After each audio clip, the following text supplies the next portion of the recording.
Hello viewers, I'm SB and welcome back to Total War Warhammer 2, where we have checked off some important things on our big list of arbitrary things to check off. Just to reassess things very quickly here at the beginning, if we're just going for the short campaign victory, and who knows, maybe we'll pursue the long one like I said.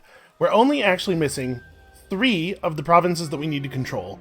We are 5 total provinces short of being done with taking land. So obviously we still have to get this, and this. Tiktaq'to is on his way over. And then our armies in the north have to start dealing with the problem of the southern Badlands. I believe we have 2 star chambers right now. We can build another one somewhere very easily.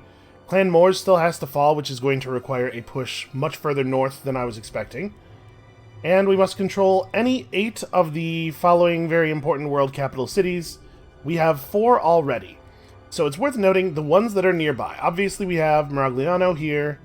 Oak of Ages. The Oak of Ages isn't super far away, but we'd have to get into a whole thing with the elves in order to get control of it. There's no way we're ever going to be able to make a military alliance with them. Let's hope that we don't have to deal with that.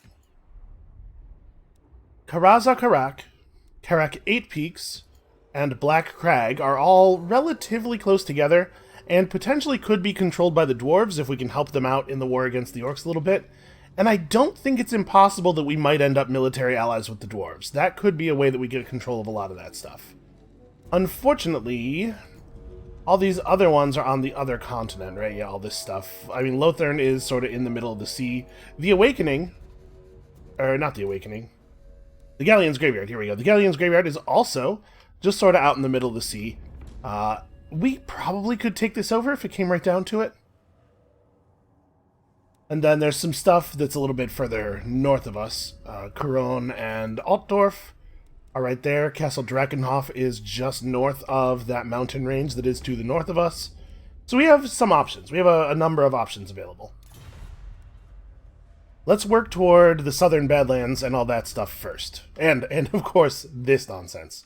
So, seems like a fine place to start. Roxburgh, what do you still need, buddy? He's got good melee attack now. There's 10 points of weapon strength available right here. I mean, we can pick up more speed, and speed is still useful for him while he's flying. But we're not really having problems with it, though. Like, he's able to outrun pretty much anybody. Whatever. It's a skill point we can put in that does more than nothing while he's in the air. Okay, so our next goal is the Cursed Jungle. We have to take control of this province, and this will give us an even better forward staging ground for dealing with the last defenders. So, if we move to the other side of the border here, are we still replenishing quickly enough to be full up in a single turn? We go into encampment mode. Nope, we aren't quite getting... So when you're outside of your friendly territory, you only get a small fraction of your normal replenishment. I think probably the smart way to do this will be to just be as far forward as we can be while being on our side of the line. And I don't know, go into ambush mode, I suppose. We'll just chill out here. Hopefully we'll be able to make that whole trip with a normal turns full movement. And then we'll, I guess, sack it before we take it over. I'm not expecting it to be terribly valuable, unfortunately. Is Doomglade going to be okay? Oh, we can turn taxation off here. Alright, let's have a quick look through our provinces, because I know we have some places where the situation's kind of rough. Like, in Sartosa, obviously we're going to have a rebellion. I'm not too worried about it. In Skavenblight, we're currently -5. Oh, I definitely need to get that growth building up here. Look at how bad the natural growth of this region is. And then where else are things bad? In the Crater of the Waking Dead... Oh, right, yes, we were just looking at this. Okay, and then everywhere else, public order is trending upward. So we have the Sartosa thing pretty much under control already. Uldomorin needs to get on land. I wanna send Uldomorin up to those important dwarven settlements. We need to know what's going on with those. Okay, we can turn this off now. Hex Talk... Oh, now has a 48% chance to kill this guy. I told you it would go up with level. Well, that being so poor, maybe we just have him also scout the mountains. There's a lot of mountain to scout, I think. So Karak 8 Peaks is definitely Clan Moors. I wonder if they've maybe got another settlement around here somewhere. Because we believe that they have 2 right now, right? Where are the Skaven on this list? Yeah, they have 2 settlements right now. Well, we do have to find the other one. Okay, so we got our bonus ammunition. We can get speed for cold ones, melee attack and weapon strength for cold ones. I mean, we don't really use those a lot, and then it's dinosaur buffs from there. What else do we have access to here? Is there anything else that's really cool? Recruit rank up for your various dinosaurs and whatnot. And eventually Lord recruit rank, that's fine. Oh, income from looting and sacking settlements up. We have actually been doing quite a bit of this, and 20% extra gold on those values we've been seeing. Oh, and 20% replenishment rate for everybody. Sure, the sequence of utilitarianism seems sensible. There are some pretty okay upgrades there. Alright, I think we are not going to spend any money this turn.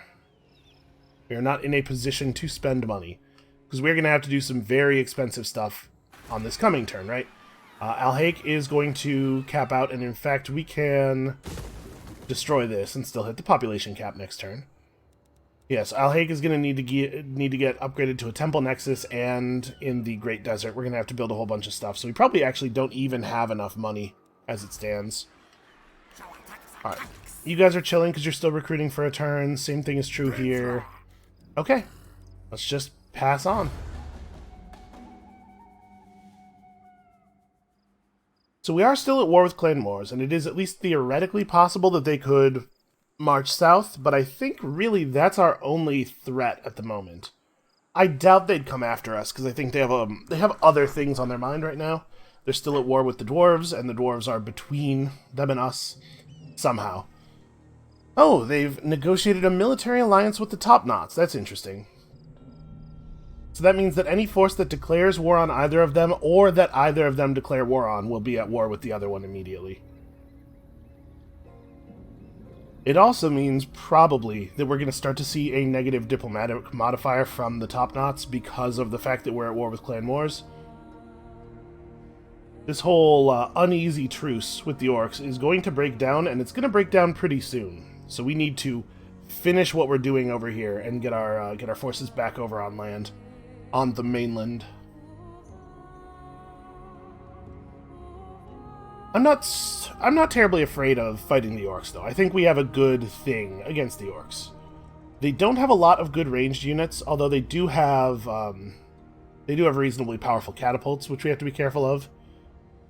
But a lot of their deal is heavy ground units, and as the campaign has gone on, I've become more and more confident in the ability of the rock drops to handle heavy infantry. They do also actually have some pretty good boar cavalry, but Sauruses with spears should be able to take care of those guys no problem. Yeah, I think we should be pretty good at fighting orcs. We can go man to man with them with our Sauruses. They don't really have a good answer for the rocks. All of their archer units have low accuracy and are kind of bad at dealing damage. The biggest use of the orc ranged units, in my experience, is making enemies panic because they're being fired on, which is mostly like, in orc versus orc combat, leadership is really important because orc units freak out and run away very easily. Well, I should say goblin units freak out and run away very easily. Orcs are also also relatively easy to spook. So a little bit of ranged fire will usually break other orc formations pretty quickly, even if you're not actually hitting them at all. Yeah, the super low rate of rogue army spawning is really weird, and kind of a bummer, because I think rogue armies are really cool. There's been a rebellion at Sartosa. This guy, Siegfried Jaeger of the Rebels, with no nose, has arisen to reclaim what he sees as his rightful... Wow. Look at the size... Oh! I was like, what building is that that's so tall? But that's not a building, that's Lord Croak. He's respawned. Lord Croak, the Skink Priest, is back. And we must defeat Queek Headtaker. That is the definitely the leader of Clan Moors. For a Battlemaster's buff. I mean, he's pretty far away. That feels unlikely to occur. Alright, let's figure this out. So we probably just want Yarrick to make his way back to Sartosa as quickly as possible. Oh man, that sucks. It's gonna take a whole turn of movement just to get back in the water. Ah well. We'll get him back on friendly territory and healed up soon. You also need to go to Sartosa. This is not really a 2-army job. Yarick can probably handle this, because you can see these rebel armies, they spawn pretty small, and then they'll grow over time as they continue to raid the territory. It might be the case that we could just have Ratok do something else. Probably we could just have Ratok do something else. So why don't we have Lord Croak sail down and join up? Well, actually, hold on. Let's conduct the battle we know we're going to conduct, so that if we can do it. That looks like we can. So that we know how much money we actually have to work with.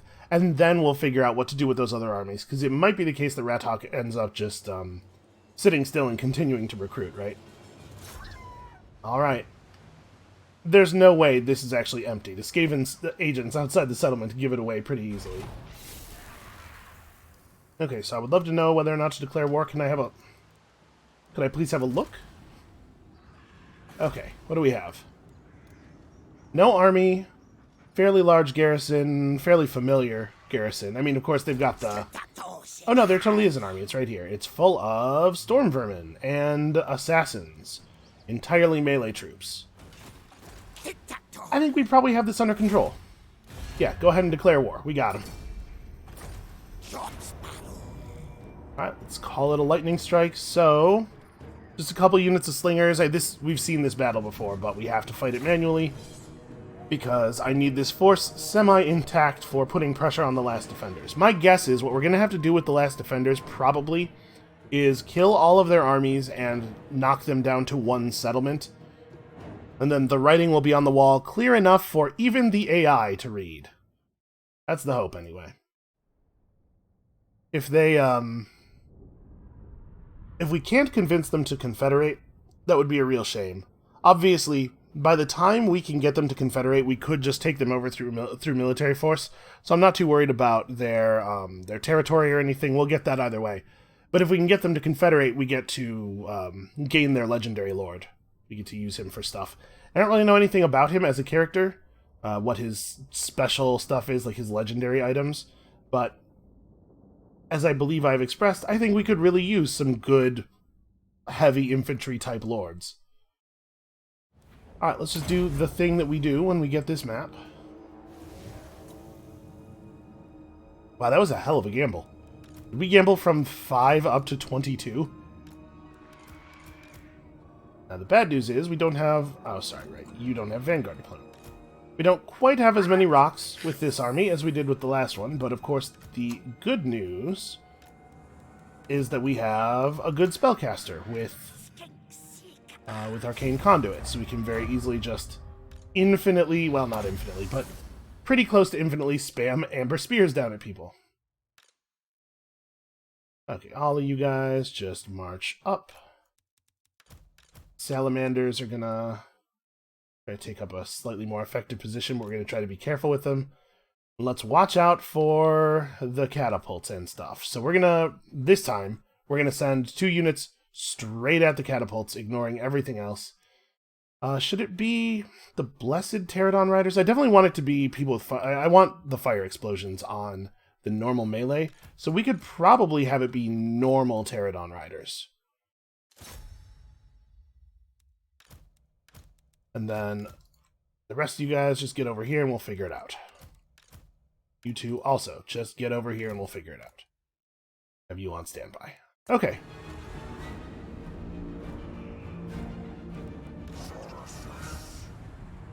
I'm going to make sure that we have our units of sources near the place where the salamanders are going to be.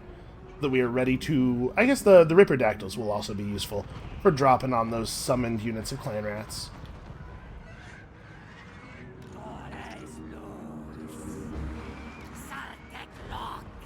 Taking a little bit of fire there from the slingers, which is annoying. So while they're doing that, let's drop some rocks on some slingers.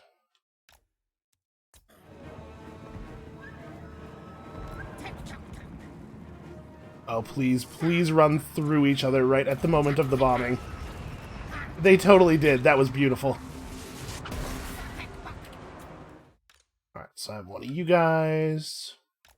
Fly over here, because there's some more units of ranged. And this has gone pretty much the way we thought it was going to go. In the red-crested skinks. Not, I think, going to be the way they want that to turn out. Is this where I told them to move to, roughly? Yeah, they're just about there. They're not really in range to do any shooting.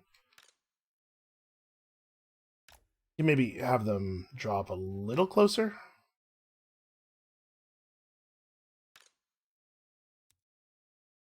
Okay, I think these guys are next up.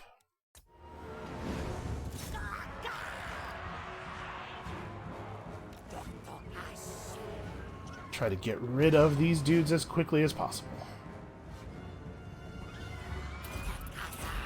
If they hadn't left some storm vermin back here, I would just have the Ripperdactyls do this. Take advantage of the fact that siege crews are notoriously bad at doing their job while being melee attacked. But you know what? We're not even going to need the second rock drop, are we? Okay, well then come over here and drop on these dudes. Well, these guys really love chalk talk.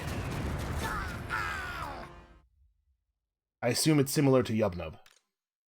Alright, let's... Where did the slingers are running from me? I guess that makes sense. That's what I would do too. Okay, that unit of slingers ran toward the rest of the bodies, so let's move you guys in like this. We're pretty much done with the part of this battle that is dangerous to our flying units already, which is nice. Oh, that's right, not all of their, Huh, I didn't do any damage to the flyers at all there somehow. Or the slings. You guys are chasing those dudes. Those dudes don't need to be chased. Alright, I do probably want to give him a more specific target. Where is their lord? Where is the Skaven lord? Is he... Never mind, I was going to ask if he's off being sneaky somewhere. But no, he is in fact right here.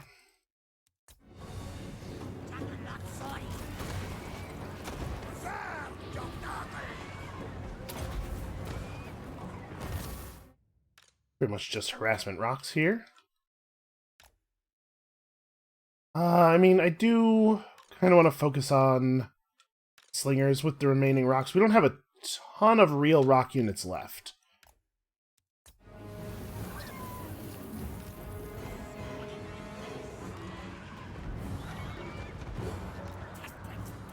Apparently I forgot to tell the mage to move forward at the beginning of battle, so he's coming. He'll get here soon.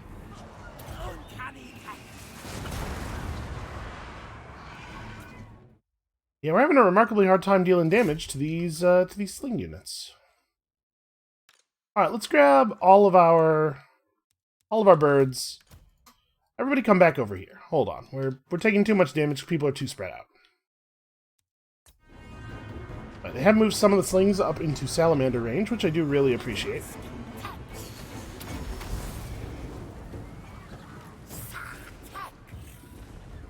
All right, you know what time it is. Time for the amber spearing.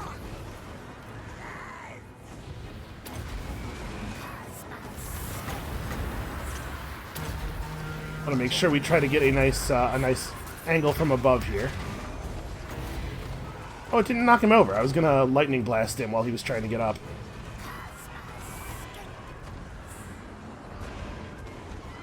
It does seem like this particular group of rats is just way more resilient to our bombs and fire than most of them, doesn't it? Maybe that's just me. Okay, we have one unit of real bombs left. Yeah, I guess these guys could take that.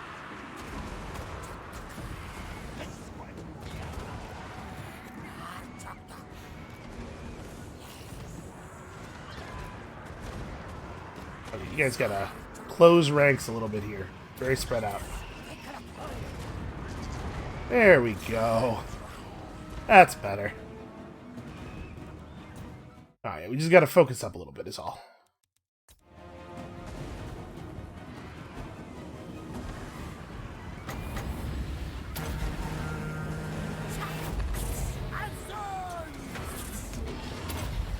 going for it. I think we got him.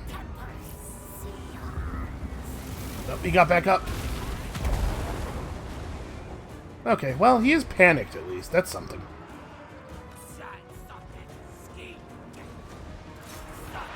We send the flyers after these guys. Did the crew... No, the crew never came back. We did successfully chase the catapult crew off the map. It is a little silly that the enemies... Like, it is never the case that any other enemy can take on artillery duty. Like, nobody could possibly figure out how to work that thing. Let's actually kill their lord, and then I think we're going to go in. Maybe the smart play would be to wait until we use up all of our salamander ammo. Are you still on him? Let's make sure he dies. Oh, you're not, Roxburgh. Well, whatever. You can help us make sure he dies. It shouldn't be a problem.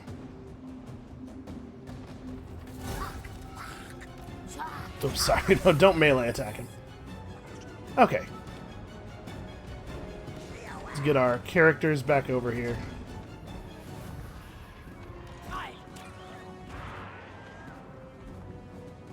What do we want to do with our lord now? I mean, they have casters left. Like, they still have lords. I suppose the next thing for Roxburgh to do would be to start working on one of the warlock engineers. They're not terribly physically tough. And yeah, I think at this point we can just kick in the door. Let's position for that fun. A little leery about moving anybody except the Carnosaur, because they still have dudes in position to just run up on the wall and take control of this tower.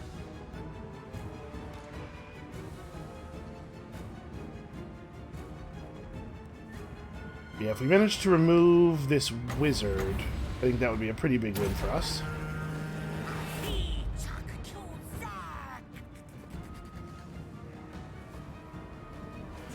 You gonna cast? There we go.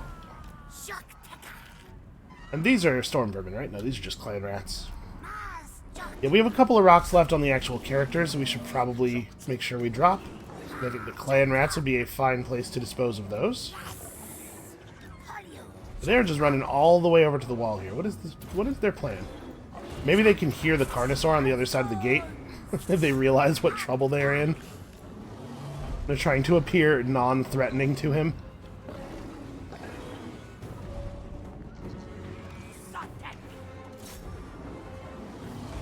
Get over here and fix this.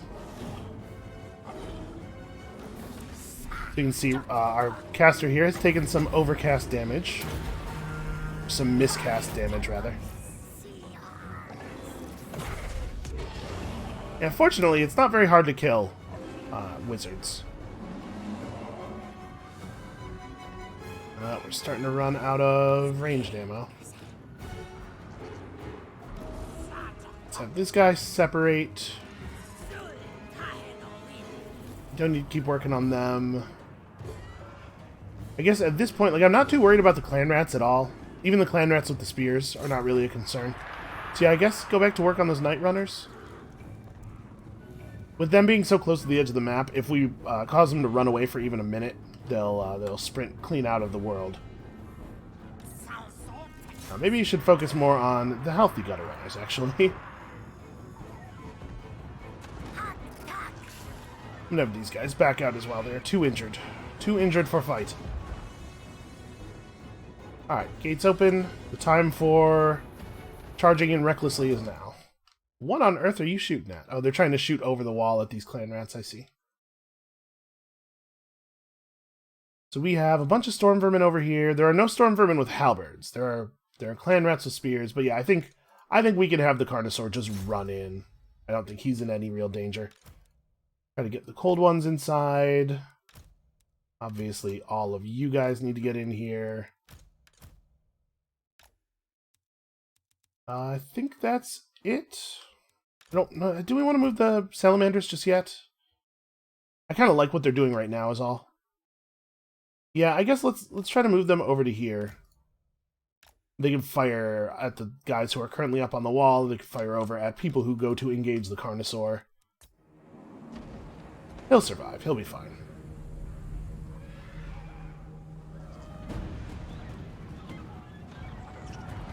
Yep, let's see those explosions. You know, this is enough enemies that maybe we should just back out. It's a large enough number of total men with slings. Yeah, we can handle them with our other units. I think the flying damage squad is good. It's just back all the way out of the fight. We should definitely be... If I'm not going to necessarily engage directly with our characters, we should at the very least be providing buffs and debuffs here. Do we want to... I mean, we can throw down a lightning bolt. They're never going to be more stationary than they are right now.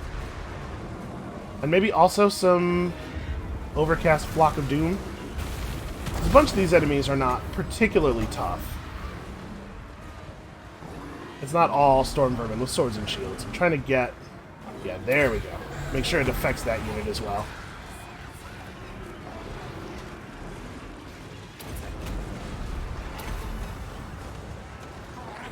Okay, well, that's just about over then.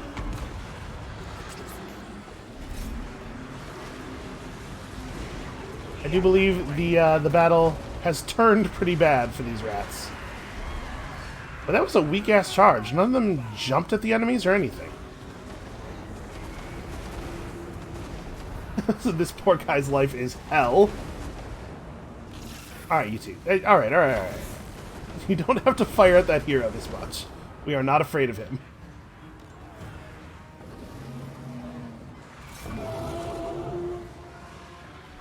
Where are my sources? Time to move up, everybody. Well, our poor wizard is going to need a serious vacation. 35% of the time we should be seeing damage on our overcasts. I believe his base miscast rate is 35%. I guess that makes sense. We do have him cast a lot of spells these days. Okay, we have to actually care about this dude now. Let's get the Manticore in here. Doesn't really need to do much more than keep this dude's attention. And I haven't had Tiktaq'to engage in direct combat too much, but this should be a pretty safe time to go for it.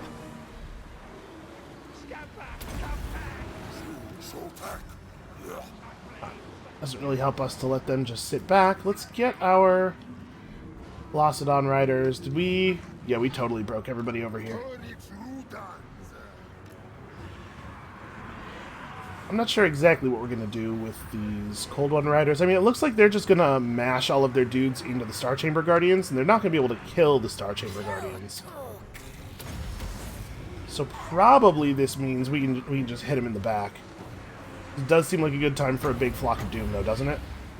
Maybe, like, right here? It's perhaps the largest number of magical crows that have ever been seen in one place. Let's throw one of these out as well.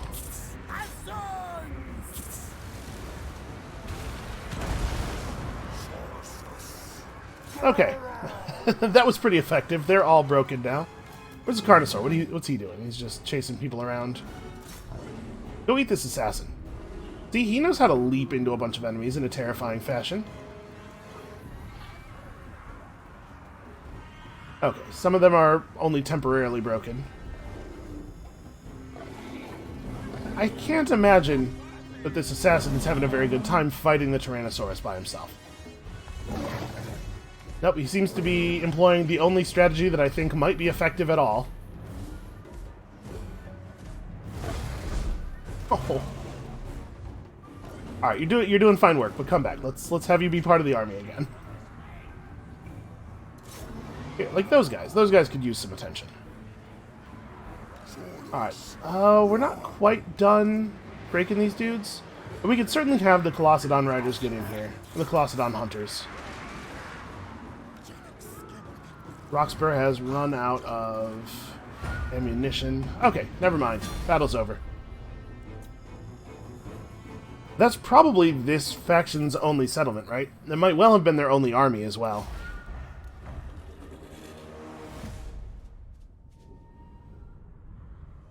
We lost 20, almost entirely flying units. The unit that took the most overall damage was the wizard. You know, he just loves spellcasting.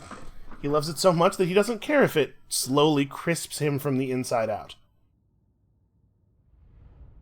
Also, I gotta say, the number I'm most surprised by here is 228 kills on the Cold One Riders, because we had them execute like one charge? Maybe two?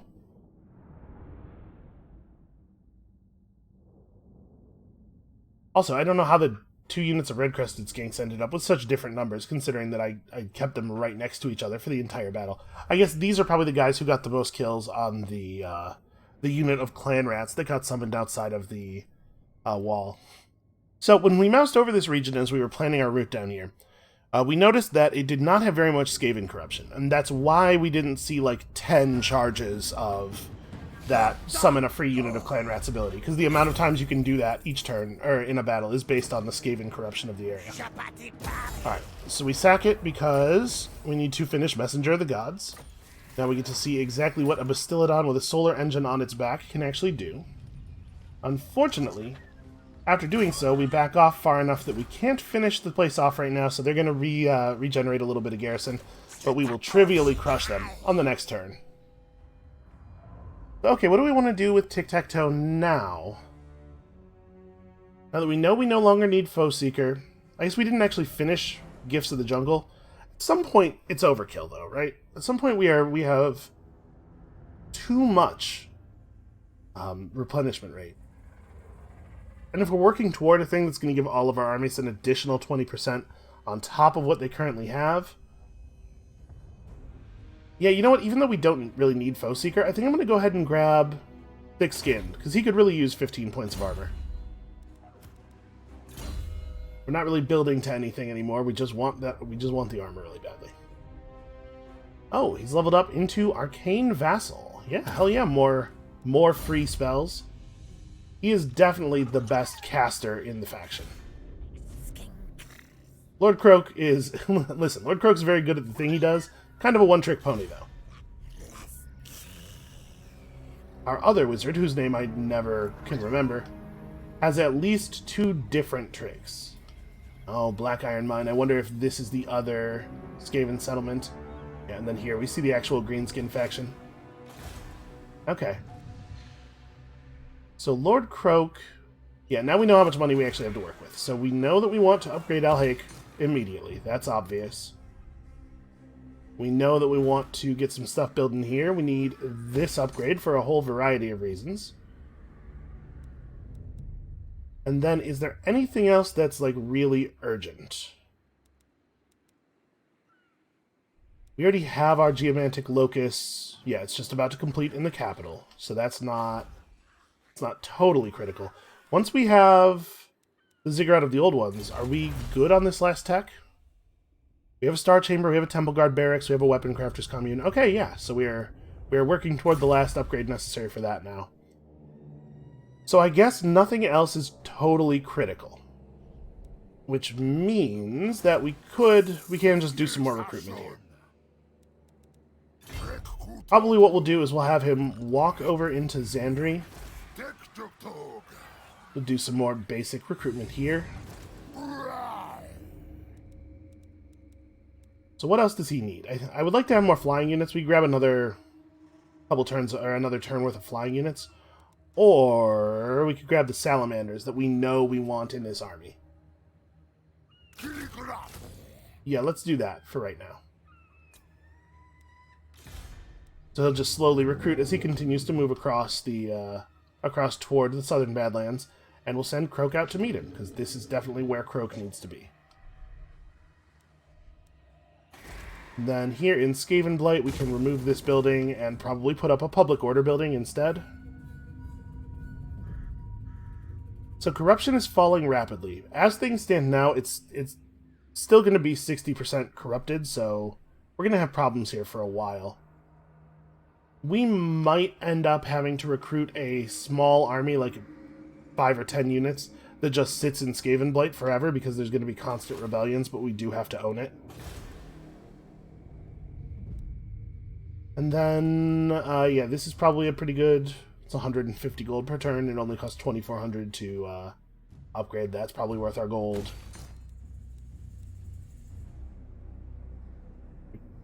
probably do want access to this. I mean, this stuff is not critical.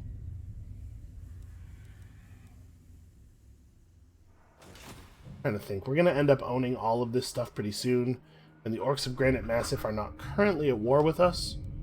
I'm wondering if it would even be worthwhile to build walls in Marak, because when we attack them, we're going to do it from Marak, right? They'll lose access to it pretty quickly. I don't know that I care enough. Alright, so let's go ahead and do this upgrade, because I do want this place to have a geomantic web strength of 5. And then can we do that in Sudenburg as well? Okay, we're working on Sudenburg's thing. You know, we don't need this anymore. We can get rid of that and make ourselves a little bit of money back. Yeah, this is even more money per turn. And I mean, it does continue to give us access to new dinosaurs and stuff as well. But do we want to build a thing like that in Al-Haik instead is the question. So we have one open slot, we're going to get 2 more. What do we need to build here? Ideally, we would build both of these things, and then, like, the skink building in the other slot, remove the skink building from here because this is not really where it should be. I don't think I'm going to remove it until we actually have a skink building in the main settlement up to the level where we can hire salamanders, though. So yeah, let's just go for one of these so that we can get revivification crystals and arcs of Sotek here on the front lines. I have no idea what those actually do, but it seems like they must be good. Those are cool names, at least. And then, how is our stuff down here going? Does any of this stuff need urgent upgrades? We are still many turns away from upgrading the Wizard Caliph's palace. And then I guess from there it's just the coast of Araby. So actually, we are not desperately in need of this money. Okay, let's go back over here and build this stuff up then. At Marak, I think I'm just gonna... Oh, it has access to a mining pit. We should probably build the mining pit. Add iron to our trade. And then we'll go ahead and upgrade this as well, I guess. We got the diamond mine going. We could just build a normal... Yeah, I just build a normal financial building here. We got a lot of our important stuff running. I'm not in any danger of Skaven undercities or anything because we are mostly killing the Skaven as quickly as we find them. Okay, we do not have any, like, critical use for the rest of this cash, I guess. We should probably build this place up. We're going to have to go get Rasetra at some point. I don't know. It's not a super high priority. It'll probably be after we deal with the Lost Defenders, or the Last Defenders. It is weird that there was so much territory around here just sitting completely empty next to a Skaven. Well, you would expect that the Skaven Empire would fill that stuff in because it's very, very... there's very little danger to them in doing so.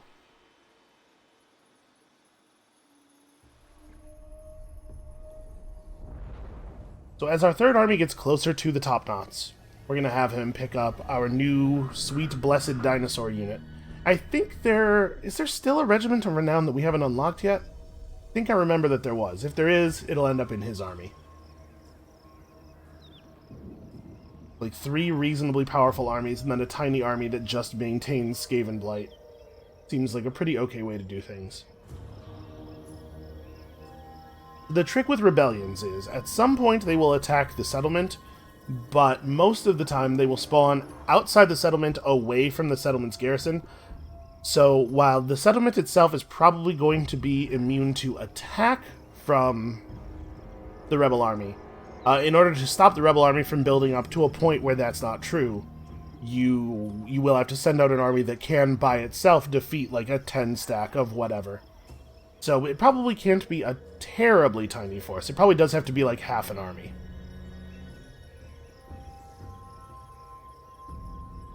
But that's alright. It'll basically just be like a source of money for us for the rest of the game. Just periodically. Every 10 turns or so, we'll get the cash from winning a battle.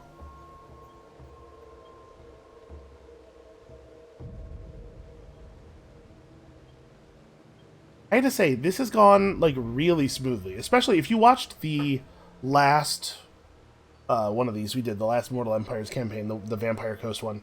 We had a lot of very serious setbacks early in the game. It took a long time for us to get established. This, I feel like, has just gone swimmingly.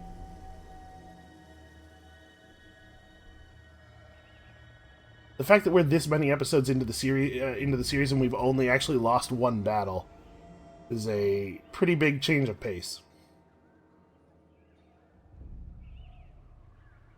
The one thing I did think about playing Tahanwyn, or whatever the name of the other new Skink Lord is called, or whatever, yeah, whatever his name is, because it did say his start was harder, and it had this guy's start rated as a normal. Maybe by normal they actually meant very easy. But if we had played as Tahanwyn, then we wouldn't have gotten to use all these pterodons. And I'm actually really enjoying the rock dropping life. I'm assuming the garrison that just respawned here is all torn up. Yeah, that's a pretty easy kill. I think we can probably just auto-resolve that one. Clan Mordkin destroyed. We have put away another Skaven player. I feel like we're the only ones who are actually even trying to get rid of all the Skaven. Okay, so we're going to have to rebuild this. This is just completely useless to us. And of course, with our ridiculous replenishment rate, we'll be ready to go very soon. So how are these guys feeling about us now? We could still try to get them to flip over to friendly, confederate them through friendship. It is a little bit less of a pain in the ass for us. The immutable alien logic of the lizardmen means they will only consider strong emotive states when engaging in diplomacy. Boy, I am a lizard man, and that doesn't mean anything at all to me. Nah, I think we're probably going to do it by force. They have strayed from the Great Plan, but it's alright. We're going to get them back on board. They're just a little confused.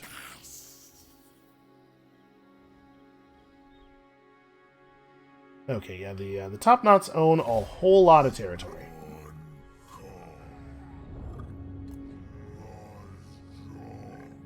Apparently for a moment there I was trespassing? That's weird.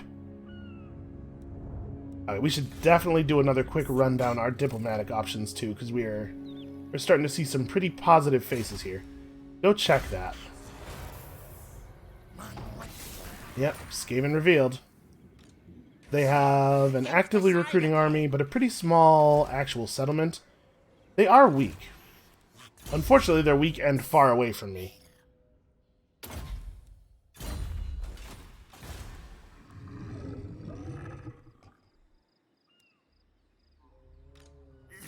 We'll have these guys move into Xandri. That way Lord Croak can just join up. Get in here and train these troops.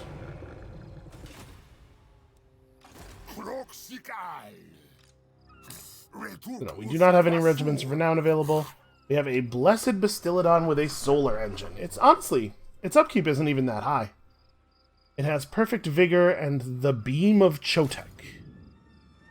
An intense white-hot shaft of light emanates forth, burning and blinding the foe with the wrath of Chotek himself. What is this debuff? Oh, okay, it blinds them for 10 seconds. That seems powerful. Does fire and magical damage. Particularly effective melee attacks against infantry. I mean, 250 damage with 22 melee attack is actually pretty bad. This is a missile monster that does not melee, as opposed to the Stegodons. Alright, so what else do we want to do? We're still making a lot of money. I mean, do we want to maybe consider putting a guy down in Skaven Blight right now? Because we do still have a lot of income, and he could just use the global recruitment pool. What do we have access to in local recruitment here? So Khemri doesn't actually have any of the purple buildings. We can't get any dinosaurs from the local pool.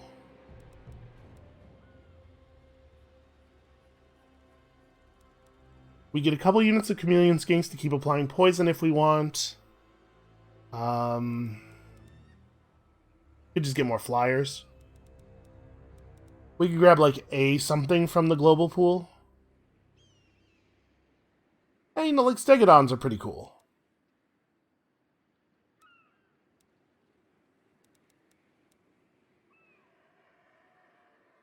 Yeah, I think sitting around for 6 turns, though, is kind of crappy. Probably what we'll do here is we'll just recruit stuff we can get fast. So I'm gonna grab 2 more units of fire leeches and like 2 units of chameleon skinks. And do we want another unit of sauruses maybe? So we don't have any red crested skinks with their poisonous melee attacks, but maybe that's okay. We're going to be fighting orcs, so orcs have some big monsters, they have some effective cavalry. Maybe an extra unit of Saurus spears is good, and then when this recruitment is finished, he'll also grab the dinosaur out of the pool. And that dinosaur does have the siege attacker trait, right? Yes, okay, so this army will be able to attack settlements immediately. Alright, we have a plan. So then I think I am, in fact, going to just grab us another lord. And I know this is going to be pretty expensive, but we have a lot of income still. Fleet-footed, pompous, ooh. -4 leadership for enemy armies in this region would actually be pretty effective at driving off. But you know what? We already recruited this guy once, so he doesn't have an actual recruitment cost. The fact that he comes in 2 levels lower than the new guys, though, is really disqualifying, I think. Yeah, we'll just grab this red-crested skink chief. Alright, your job is to keep Skaven Blight safe. So we actually are going to take Iron Disciplinarian with him. And we may as well upgrade this. We're gonna need this place to have some actual recruitment slots. And let's just grab some real basics, I think.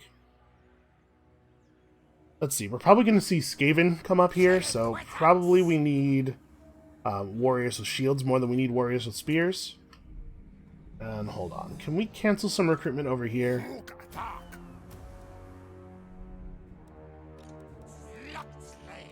I want to make sure we're actually pulling in the units all the time. Let's start with 3 units of warriors with shields. Okay, so we're still at 5k, but obviously like that number's going to keep going down as we keep recruiting stuff, so we're just going to have to keep making even more and more money.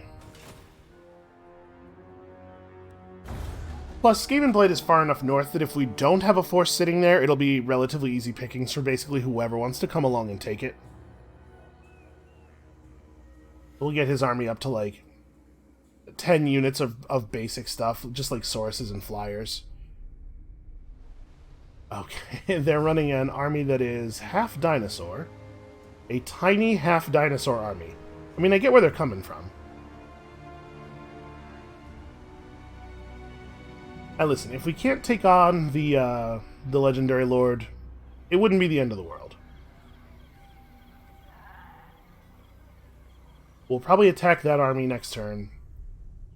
Sort of make our intentions known, see if they want to surrender, and maybe get to live in our glorious new Lizardman future, here in the southern jungles, which have somewhat fewer trees and more sand than the jungles back home, but technically they're still jungles, and I know that because the Great Plan says they are. I bet being in a desert as a lizard is kind of crappy. I mean, I guess I don't exactly know how being cold-blooded works. They like warmer... They're more active when it's warmer, right? I was just thinking, like, you'd probably dry out. Oh, Musalon was destroyed. It seems like the Bretonnians are finally getting their act together. Unfortunately, the Wood Elves are also kind of getting their act together. Well, with any luck, they'll be too busy fighting Bretonnians to come over and fight us. Tiktaq'to has been attacked by... Oh no, sorry. Tiktaq'to has declared war on the court of Liberis. Well, I will, in fact, enter the war on the side of my ally. I gave them my word.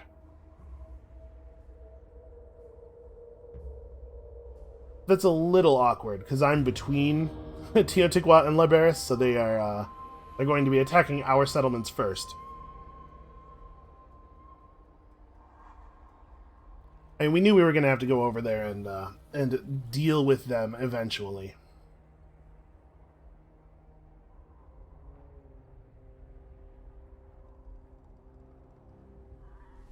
Tilia has declared war on Clan Moors, which is probably not actually going to help us very much because Tilia is not in position to attack, but probably it'll help us build up even more positive relationship with them, thanks to the fact that we're at war with Clan Moors. I wonder if we'll get reputation points with them for all of the stuff that we've already done to the Skaven, or if it only counts, war against them and deeds against them that occurred after the diplomatic shift. Well, let's have a look at the diplomacy menu here real quick and find out.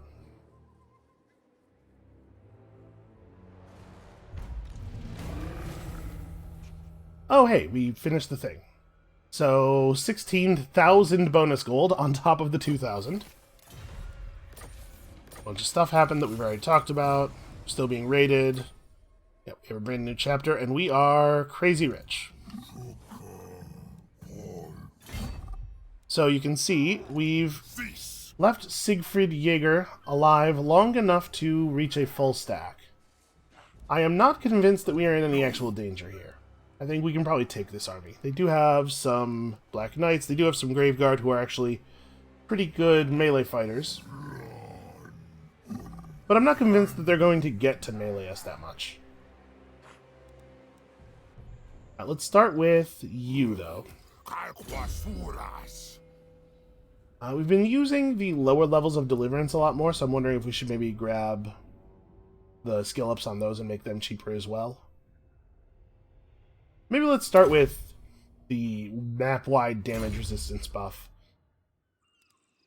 And then you are going to grab from the pool, like we said, one of these, and something else. I don't even remember. Oh, it was another unit of Chameleon Skinks. Yeah, I do like the Chameleon Skinks. They were surprisingly effective against those dwarves. I was expecting them to be really outclassed, but they were able to clean up a couple of weakened units of dwarves, even once they themselves were pretty weak.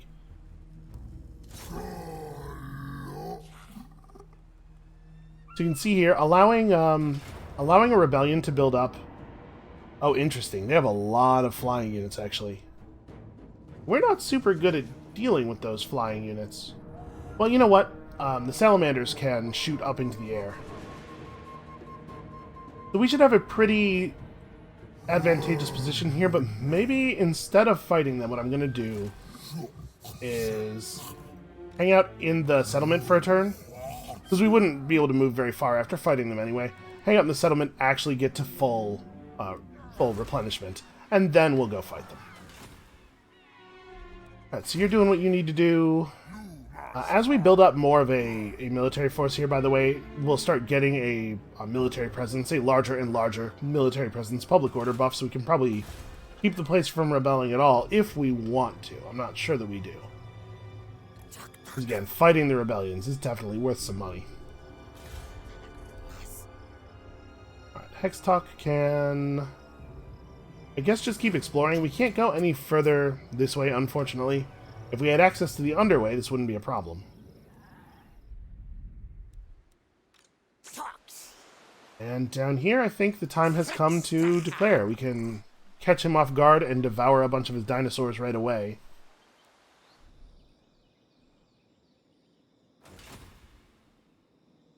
I think this is the right thing to do. They don't like that we're at war with Tiktaq'to, so that's going to be a pain. Yeah, I think this is the right thing to do.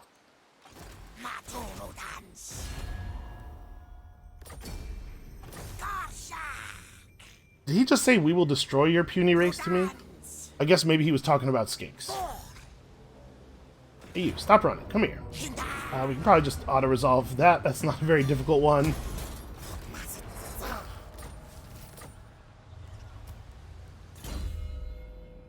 Okay, one spell left to pick up. Oh, sorry. We could lower the cost of the transformation of Kadan. You know what? 6 points is awfully large. That's a large amount. Alright, next level, he'll be able to become immortal, and thus, like Croak, if he falls in battle, he'll just go back to the recruitment pool and reappear in a little while. Okay, so do we have much of a sense of... They have a pretty small garrison at the Temple of Skulls.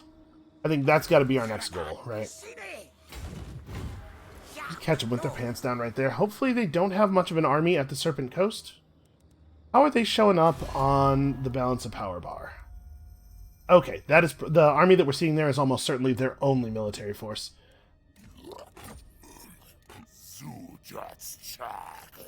Stink of fear, this is wise. Alright, we'll see. We'll see. We'll knock out the Temple of Skulls, and then we'll see how they're feeling. This definitely just needs to grow, and then we have a ton of money to play with here. So what do we want to upgrade? What needs love? Marak, if we keep upgrading this, it gains not a huge amount of money per turn.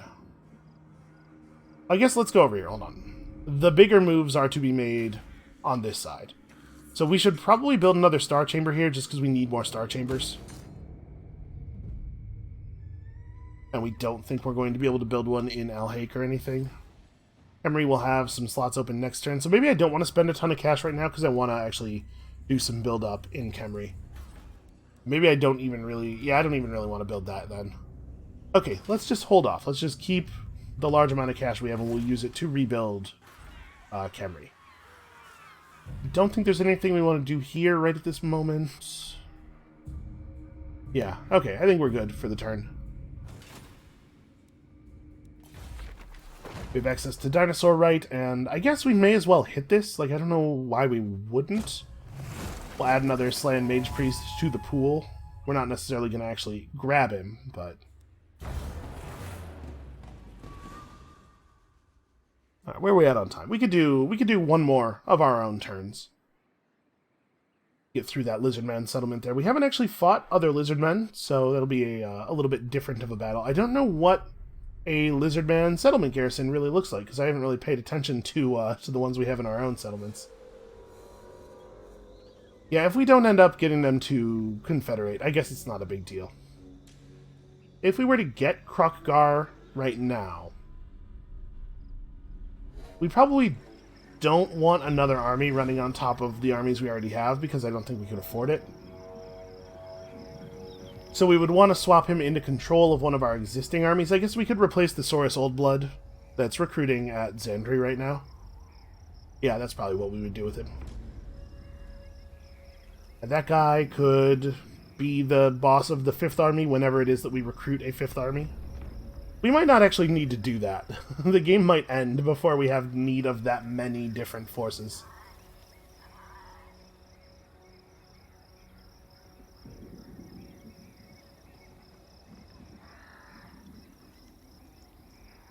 We do need to get, probably, at least one big dinosaur for the army in Skavenblight. And that's not so much about defending us against rebels as it is about making sure that, like, the Wood Elves and everybody know their place. That might be a thing that we want to do. We want to start soon, because it's going to take 6 turns for that to actually show up. Turns out to be pretty tough to ship a dinosaur long distances. I don't imagine they make crates strong enough. And you keep having to buy new delivery vans because the axles on the old ones keep snapping.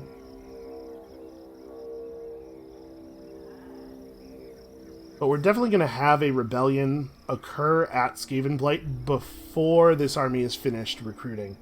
And we'll just let them build up. I'm not too worried about it. I think that they probably don't pose any real threat to us, because like, it's not going to be super easy for them to attack the settlement. I guess the settlement has a pretty small garrison right now, doesn't it? I wonder if Yarrick might have to defeat the Sartosan rebellion and then go back to Skavenblight and clean that up while we finish assembling that army over there. So maybe it would be a bad idea to get the dinosaur now. Oh, is Siegfried Jaeger actually moving closer to the city? He might have moved into range. He's besieging. Okay. Carry out a successful assassination attempt against that guy to get a terrible banner. No, thank you. So let's start with this. I think we'll probably hold off on the dinosaur. Let's just get some cheaper, not cheaper, but faster to recruit stuff. Some of these, and we get like a mid-range dinosaur, I guess. No, let's pick up those next. And then have a look at this. So what do they actually have in this garrison? It's small enough that it almost doesn't matter what it is. 11 units of anything is very defeatable. Yeah, Croxagores, Temple Guard. Not going to be a problem.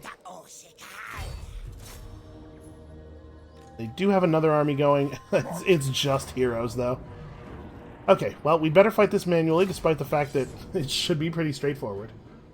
And they do have their own Stegodon. And it will be able to shoot at our flyers, so I guess that's a danger. We might be able to just kill it with the two skink heroes. We'll probably have to be a little bit careful, though. We want to avoid getting them shot by the big ballista too many times.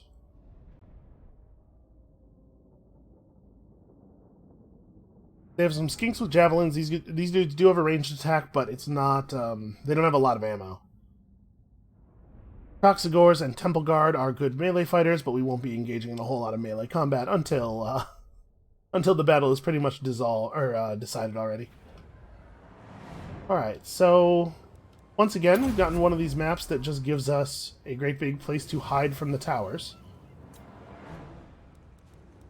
and I think we will take advantage of that.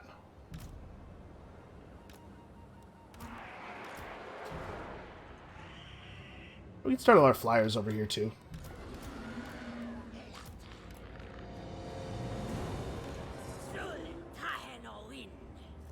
Okay.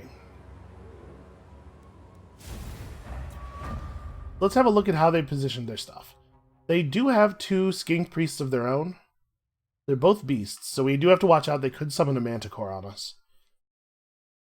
The ancient... it's an ancient Stegodon, not one of the ones with the really long range. Okay, so we can pretty much ignore him and just, like, thin out the melee troops at the wall first. And then actually be able to use our full ground forces. Because, like, I would love to get my Legion of Chakwa and the Star Chamber Guardians in on that dinosaur. Alright, so let's do some of this. Get in here in the safest way possible. And can we move the salamanders close enough to this wall? A lot of this area is unpathable. Can we get close enough to this wall to be able to shoot without being inside the arc of the tower? Oh. The Cold One Riders are kind of, sort of, in range of the tower. Move the Carnosaur up here, too, just in case of shenanigans. Alright, we have even more free spell casting than we used to. And I guess probably the first thing we should do, rock-wise, is just try to knock out some of these skink units, right? They don't have a lot of projectiles, but the projectiles are poisoned and everything. It's going to make our kill a little slower.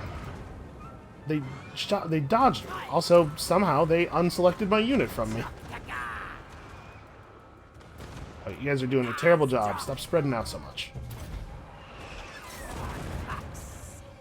Okay, I was not expecting that to be terribly difficult. So there's a unit on the wall, and then the other unit's way at the back. I guess we should try to knock these guys out quickly.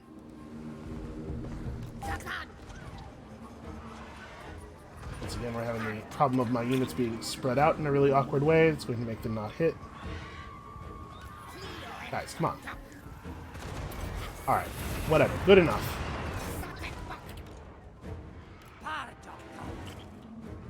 And then, just drops on the tough melee troops, right?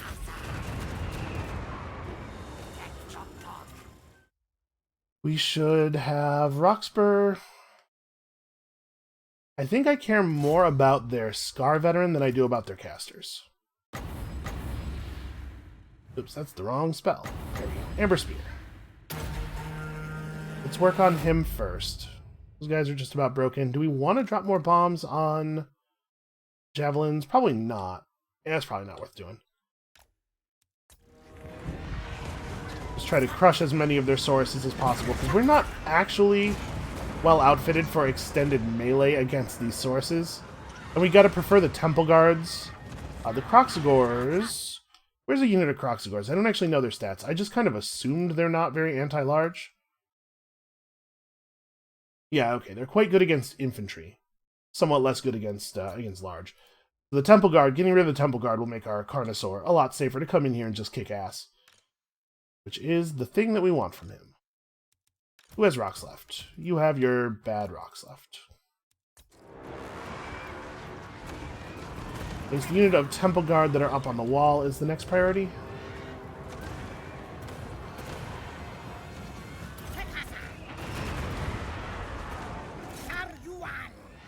Hold on. Get back on the other side of the wall first.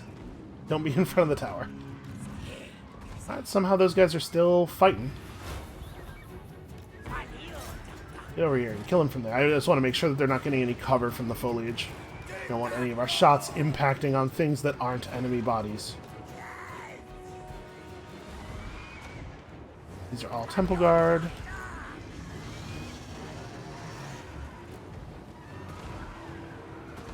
So we have to try to lead the rock a little bit with these single... There we go. That was a good one. With these single rock characters. Or I have to just get over directly over top of them and stop, I suppose.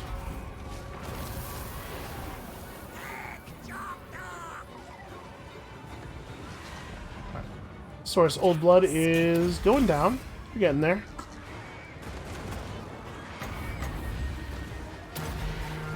Is the fireball's best against, yeah, like a grouped up unit. You don't really want to be shooting a fireball at a single body.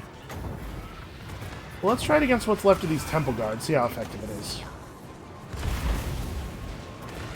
Okay, it didn't do a ton of damage. It did go off immediately, which is nice. He can sense that I'm aiming the lightning bolt at him. Whatever. Give it a try. Let's see if it hits. Who knows? Maybe he'll let that happen.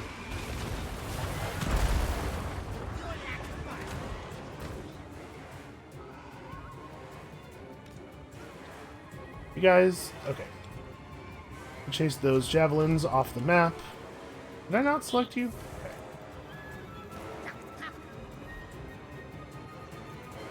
So I suppose this is when we open the door. I think we have pretty thorough control of the situation now.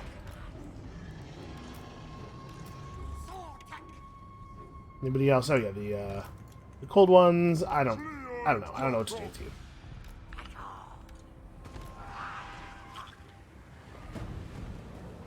So probably this is the part. Let's have all the flyers group up. How did this one unit of flyers get so injured? And this is the part where we go and we blitz the dinosaur, maybe? That's not really necessary. Yeah, I guess just finish off the Temple Guard. We're about to be inside. By the time that happens, we want those Temple Guard dudes to be gone. You don't need to fire at him. It's not a big deal. Did their... I think their Old Blood went down without us getting a notification about their lord dying.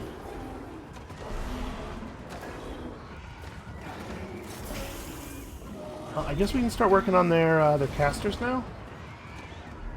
I don't know that it's particularly beneficial to us to do so. Maybe we should have all of the flying units come over here to help provide cover for the two skink heroes to start working on the Stegodon. How much damage do its ranged attacks actually do? Okay, it has a pretty significant missile damage. Actually, probably very good at killing heroes. Never mind. We'll just get the gate open and we'll do this the old-fashioned way. With, like, spears and stuff. Does it get any more old-fashioned than that? I will say, for their part, the Temple Guard have been surviving admirably. Let's shoot some more free fireballs out. Look how grouped up they are. Yeah, those guys that got knocked down just get right back up. These are terrible fireballs. No Amber Spear, I'll tell you that. Oh, hey, they're shooting stuff at us. I can't tell if that's on one of the units. Let's have the units try to spread out a little bit, see if we can drag that away. Yep, okay, it was actually cast on those skinks.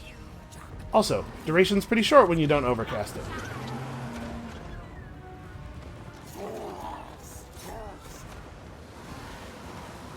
Put the Carnosaur just back up here. We have our own sources to deal with their sources. Okay, we haven't really spent a lot of time zoomed in on our lesser units. Like, we chase cam the dino sometimes. But actually, these Temple Guard have really cool looking weapons. Unfortunately, I cannot chase cam through the gate. You can see, by the way, all of this elevation stuff that's happening, I am literally just moving the camera side to side. It's just like it gets stuck on the ground sometimes, wants to jump up, or... Okay. So the units of Temple, that unit of Temple Guard is totally dead. Let's grab all the dudes who don't have ammo left and have them back off.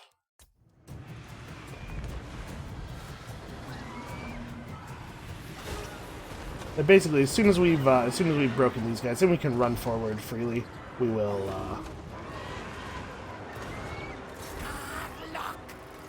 Actually, you know what? Tiktaq'to can get down here. That guy's just a wizard, just standing on the ground. You can definitely fight him. I feel like I don't use Tiktaq'to as much as I probably should. Mostly due to the, I just like got a little bit spooked about his efficacy due to the due to some of the stuff that happened early on with him, where he's just like losing fights to total nobodies.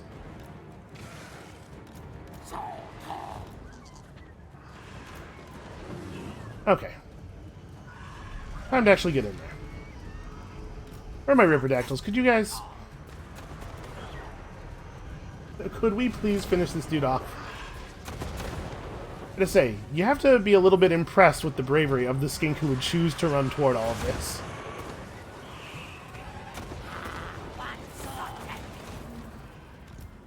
You back off. You two, get over here. Let's stop throwing explosives in the direction of our own troops.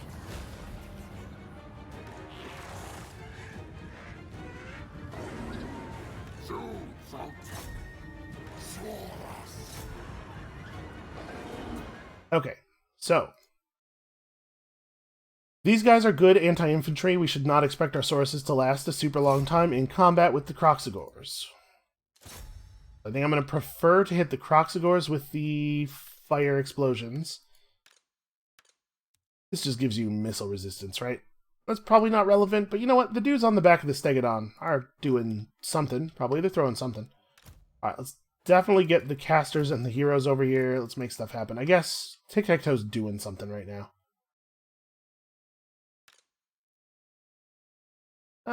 Never mind. You're fine. Just get over here. Skinks run up and join us, and the cold ones, like, the best play for the cold ones would be to get them to flank around and hit the side. I'm not sure if we're going to be able to actually set that up. Whether they'll get stuck. Get our Carnosaur over here.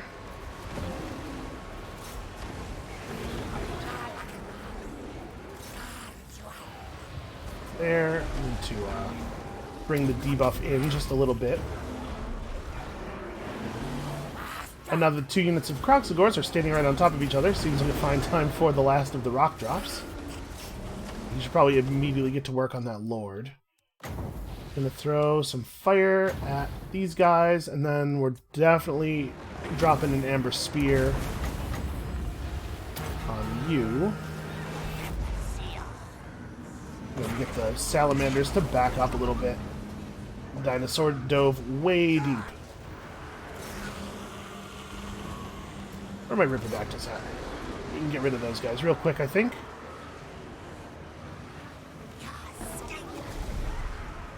This seems like a good time for a curse. Just gonna kind of pull out all of the stops. They really had to face a lot of huge dinosaurs before.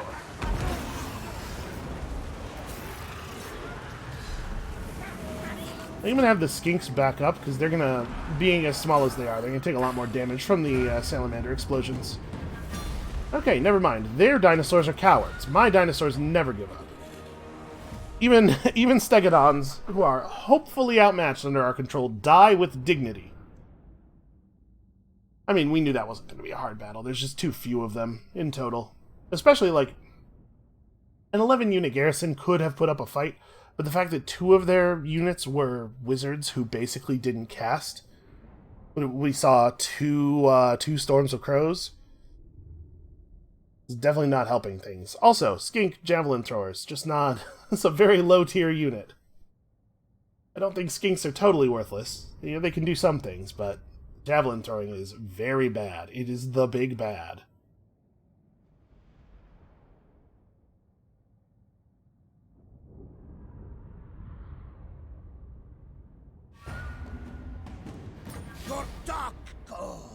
Okay, I don't see any reason to sack this. We have money, and I want to leave this place in relatively decent shape.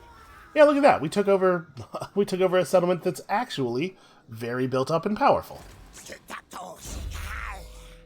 Tiktaq'to now has his armor capped out.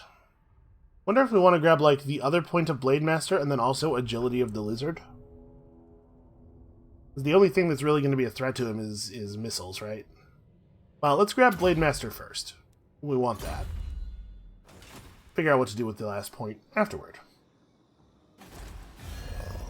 How you feeling about Confederation now? Okay, they're not quite on it yet.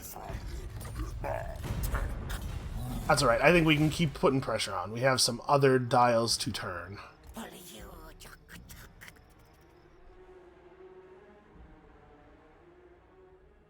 So Carrick 8 Peaks is controlled by a force that is not the dwarves. Black Crag is controlled by a force that is not the dwarves. If we can figure out who owns Karaza Karak, which is just a little bit north, we can start developing a real plan for taking control of this cluster of world capitals. And then over here.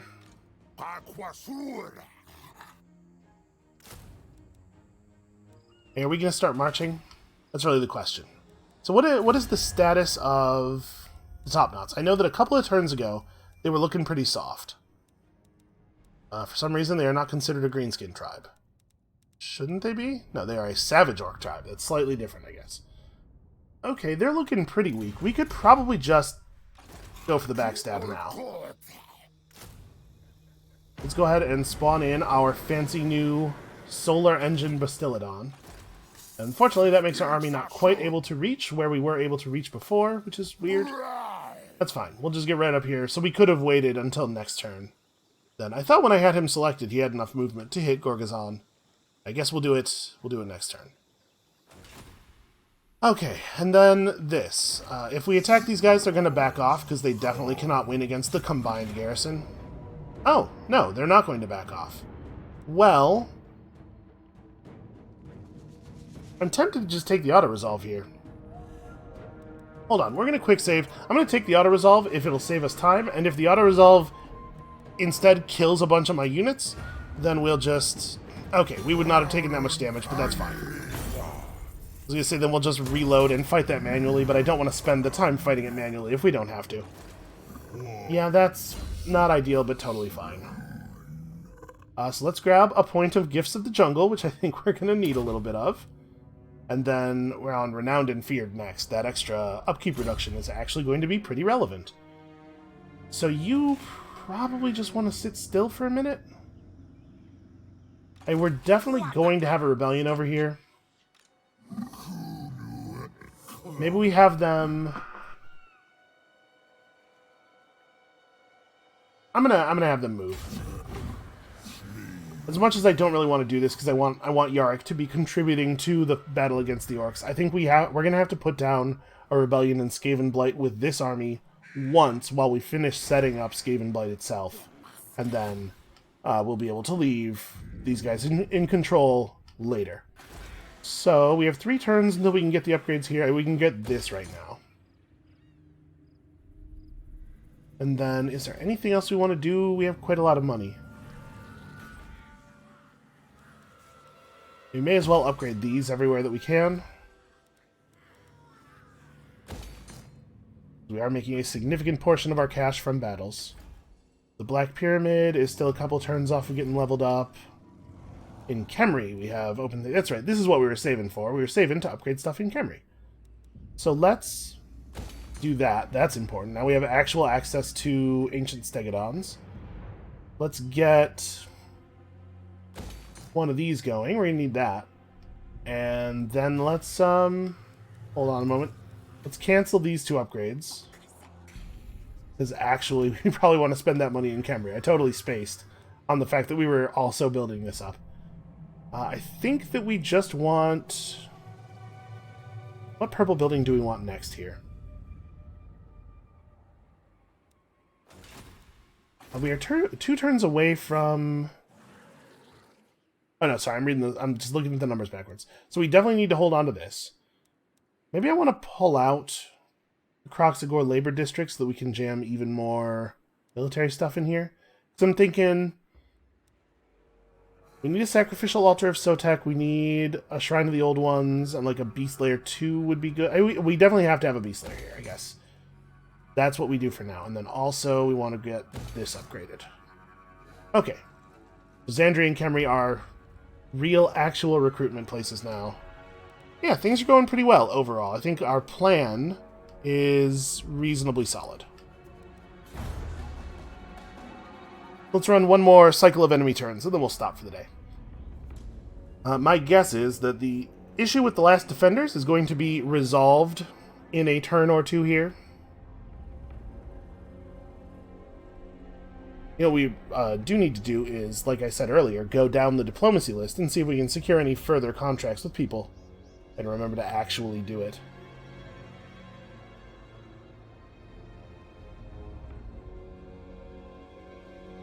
It feels like they could give you access to some of that stuff during this time. I guess, like, you could interfere with how the AI is running their turn if you were trying to do diplomacy with them or with their allies or their enemies even during their turn, but probably for the most part it would be pretty harmless to be able to, like, set up diplomatic offers and stuff, even if you couldn't execute them, just to set them up and have them execute at the beginning of your turn, maybe. It's something I feel like 4X games, which I play a lot of, often have a real problem with, is letting you act when it is not your turn, given the amount of time that can sometimes take. Oh no, Uldo Morin has been wounded. Apparently the orcs don't want me knowing what's going on up north. Well, fortunately, we do have a backup agent in the area. Our heroes were sort of converging. My thought was that they could try to protect each other, but apparently they do have to get together in order to pull that off.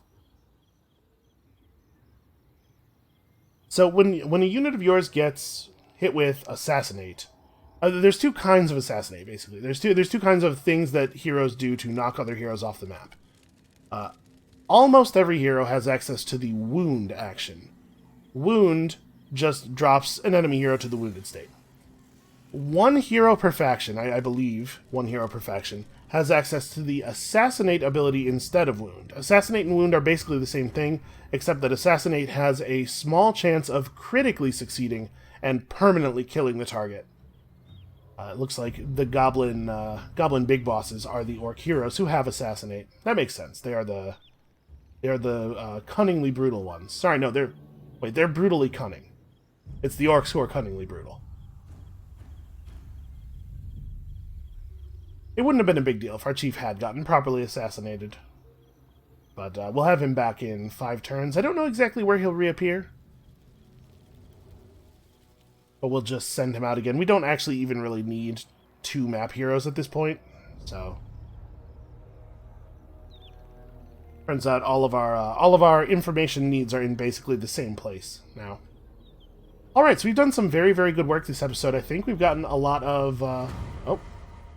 Oh no, word is spreading across the land of a dark power rising in the northern waste. The armies of chaos are on the move.